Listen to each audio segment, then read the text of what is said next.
kind of person he is now, even when he was a young kid. And so when they said that he was involved, we knew that that wasn't true. And everybody else felt that it was true. We got a lot of pressure.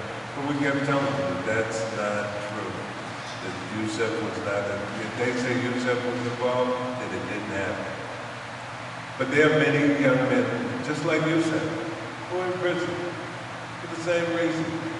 Because somebody falsely accused them of doing something and they wound up going to prison. Forget about that he comes from a good family. Forget about that he's a nice person. Forget about that he has friends, that people like him. It doesn't matter.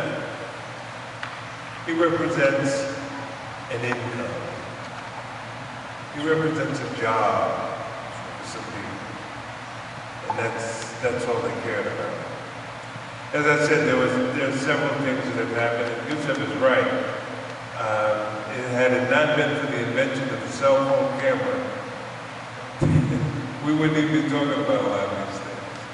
But now that they're on tape, because I remember talking about this in the 80s on the radio, and people calling me up and telling me, Mr. White, you shouldn't make things up. I told them that, police would come in our community, guys would be standing on the corner, they'd arrest them, sometimes they'd put drugs in their pocket and take them off to jail. And they would say, that doesn't happen. And it took me a while to understand why they would think that didn't happen. Because it didn't happen in their community. And I was talking about their sons and their fathers. And they couldn't believe that their sons and fathers, once they left their community, would behave like that in some other community. But they did. And now this whole thing has escalated. We see the pictures. Some people say that, there's this proliferation, that there's more people that this is happening to. No, I don't think that's true. I think we're seeing it more. And we see how vicious it can be. But the case of Khalid Browder was one of those other cases that angered me. And David Bliven, his lawyer, is here to talk about it. I'm not his lawyer. I'm a lawyer.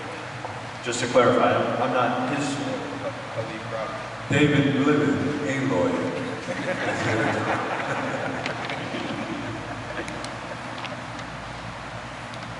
Yeah, so thank you very much. It's really an honor to be on this panel today, and thank you very much for coming out tonight.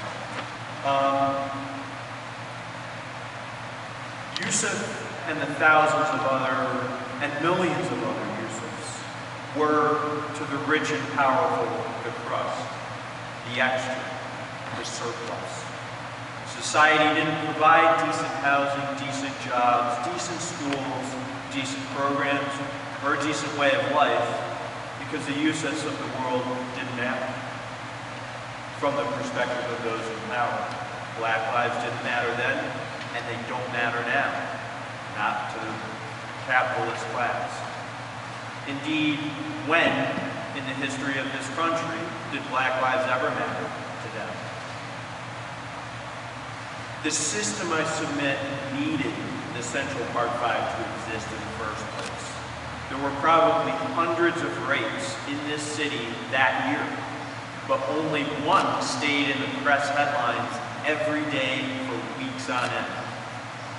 This case was a failure of the system on every level. The search, the initial search of the police for any black man or black men fitting the non-description of the suspect.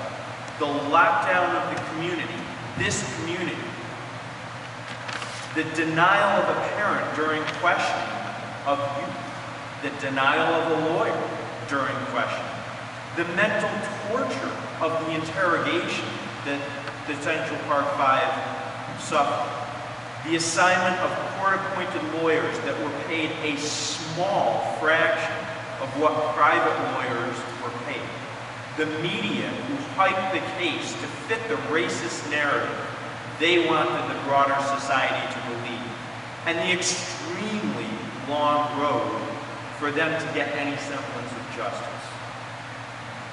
But as Yusuf said, the Central Park 5 represents but the tip of a much larger iceberg.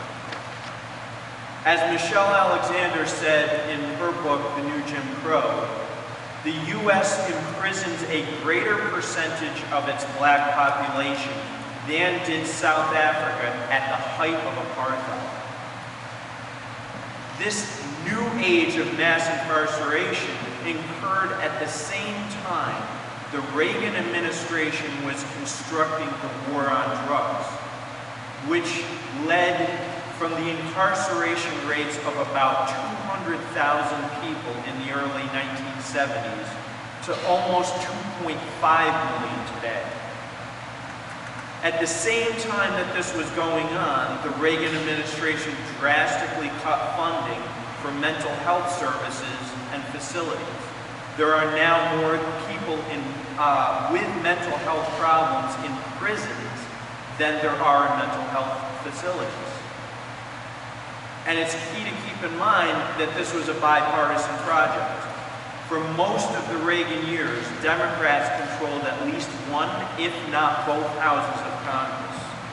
In other words, Reagan would not have been able to do a damn thing, a darn thing, without Democratic support. As community rights activist Paul Cienfuegos has said, it is not that this system is corrupt. Instead, it's that the system functions exactly as it was designed to do. As but one of 1,000 different examples that I could cite, current New York State law provides, quote, conduct that would otherwise constitute an offense is justifiable and not criminal when such conduct is performed by a public servant in the reasonable exercise of his official powers, duties, or functions, unquote. It is current New York State law that one can be stopped and frisked if a police officer is encountering a person in a, quote, high crime neighborhood who has, quote, a bulge, which may be a weapon or drugs. Or if the cop confronts a person in such a neighborhood who, quote, looks nervous when the cops ask him or her a question. A la Sandra Bland's case, which I'm sure many people are aware of, it is current New York State law that cops can stop and frisk someone if they are deemed uncooperative at any point during questioning. Any fight for justice for the wrongfully incarcerated must also recognize that people would not be wrongfully incarcerated in the first place if they were not wrongfully arrested or detained. Indeed, sorry, I lost my place. Indeed, it is not only the case that the criminal injustice system is a means of social control over the poor and working class, but it also serves as an excuse for the system to not provide just social services for all. In many ways, the modern system of mass incarceration was a reaction to demands put forth by the civil rights movement in the 1960s. The civil rights movement was successful in making gains for the black community, as described in the book Black Against Empire. Just from 1969 to 1975, black studies programs went from being offered at just 5% of U.S. universities to more than 35%. That's 6 years. Black people elected to political office tripled inside of 4 years, from 1967 to 1971. Social services were drastically increased, and millions more people of color were given jobs in the public sector as well as private sector as affirmative action was implemented. And it was a program that was drastically increased under Republican Richard Nixon. And that, I submit, was the result of the demands set forth by the social movements at the time. But because of the inherent desire of capitalists to make as much money as possible, they had to find a way to rejig the system to restore their profit margin. They did it via the criminal and justice system. As again, Michelle Alexander's book notes, one study found that virtually the entire increase in the prison population between 1980 and 2000 can be explained by increased sentencing laws alone.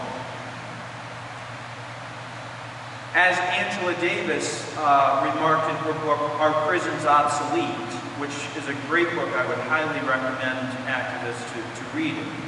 Her quote, "The prison therefore functions ideologically as an abstract site into which undesirables are deposited, relieving us," and I submit the system, "of the responsibility of thinking about the real issues afflicting those communities from which prisoners are drawn in such disproportionate numbers." This is the ideological work that the prison system performs. It relieves us, again, the system, of the responsibility of seriously engaging with the problems of our society, especially those produced by racism and, increasingly, global capitalism. As she goes on to note, blacks, Latinos, and Native Americans are now more likely to go to prison than to go to college. But from the perspective of the capitalist class, the system did not want to spend more money on improving black lives. They were forced by social movements in the 60s to do so. Black people from the end of slavery were but a surplus population, and the system had to find a way to handle that surplus population, but do it on the cheap. According to a 1996 study by the University of Ohio, more than 10,000 people are wrongfully convicted every year. And they were just looking at felonies. If we consider that